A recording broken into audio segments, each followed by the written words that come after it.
Hello दोस्तों, नमस्ते। आज की कहानी है जहर।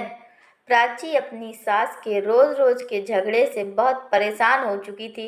उसके पति की इतनी हैसियत नहीं थी कि वह अलग घर खरीद कर रह सके। इसलिए प्राची ने सोचा कि अपनी सास को ही रास्ते से हटा दिया जाए, जिससे रोज रोज के झगड़ों का अंत हो जाए।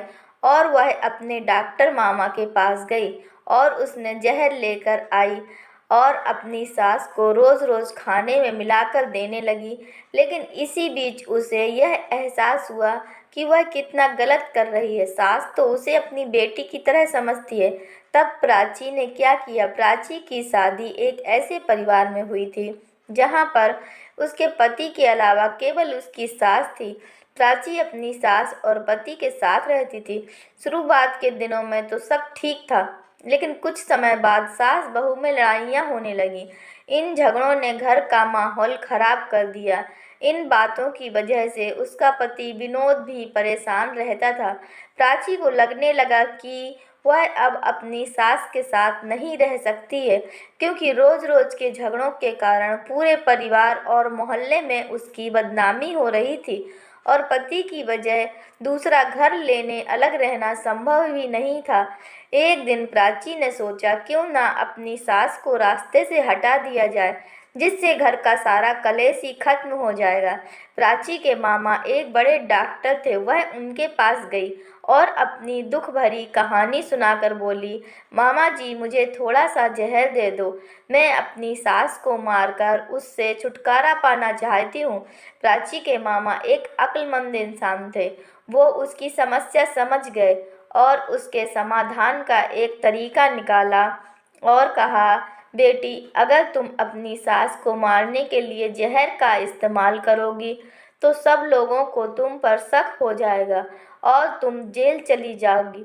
इसीलिए मैं तुम्हें एक ऐसी दवा दे रहा हूँ कि जिससे धीरे धीरे शरीर में जहर का असर होता जाएगा और तुम पर कोई शक भी नहीं करेगा।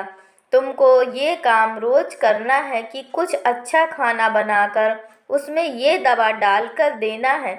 और हाँ, इस बात का ध्यान जरूर रखना कि तुम इतने दिनों तक अपनी सास के साथ बहुत अच्छी तरह से और प्यार से बात करोगी, ताकि किसी को तुम पर शक ना हो।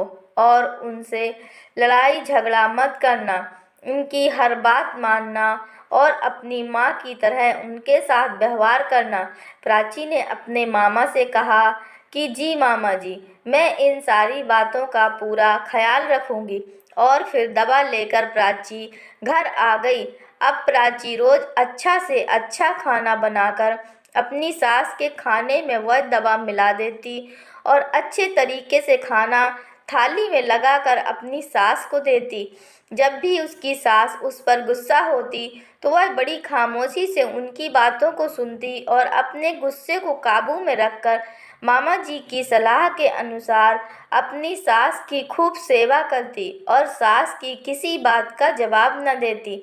4 महीने बीत गए। अब तो घर का माहौल बिल्कुल ही बदल गया था। सास ने जब देखा कि मेरी बहू मेरा इतना ख्याल रखती है और किसी भी बात का जवाब नहीं देती, तो सास को भी बहू से प्यार हो गया और वह उसको अपनी बेटी की तरह मानने लगी। सास का अच्छा व्यवहार देखकर प्राची भी अपनी सास को अपनी माँ की तरह समझने लगी और उनके साथ बहुत प्यार से रहने लगी।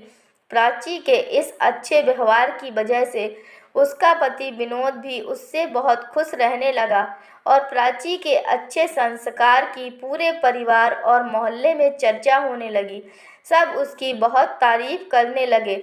अब एक दिन प्राची फिर से अपने मामा जी से मिलने गई और बोली, मामा जी, पहले 4 महीने से मैं अपनी सास को आपकी दी हुई जड़ी बूटी खिला रही हूँ, लेकिन अब वह मेरा बहुत ख्याल रखती है। अब हमारी लड़ाइयाँ भी नहीं होती। वह मुझे अपनी बेटी की तरह रखती हैं और मेरी माँ की तरह रहने लगी हैं। इसलिए मामा जी, अब आप मुझे कोई ऐसी दवा दीजिए जिसकी वजह से मेरी सास के शरीर से उस जहर का असर बिल्कुल ख़त्म हो जाए, जो मैंने उन्हें धीरे धीरे करके 4 महीनों में दिया है। मामा जी ने मुस्कुराते हुए कहा, बेटी तुमको डरने की ज़रूरत नहीं। मैंने तुमको उस दिन जहर नहीं दिया था, बल्कि तुम्हारी सास के लिए ताकत की दवा दी थी, क्योंकि जहर तुम्हारे दिमाग और व्यवहार में था। लेकिन अब तुमने अपने प्यार और अच्छे व्यवहार से उस जहर को ख़त्म कर दिया है। जाओ और एक खुशहाल जीवन जियो। दोस्तों, हम अपने व्यवहार से किसी का भी दिल जीत सकते हैं। अगर हम चाहते हैं कि बड़े हमें प्यार करें तो हमें भी उनका सम्मान करना चाहिए। दोस्तों, अगर यह कहानी आपको पसंद आई है तो कृपया लाइक कीजिए, शेयर कीजिए और अगर चैनल पर नए हैं तो कृपया चैनल को सब्सक्राइब कीजिए। धन्यवाद।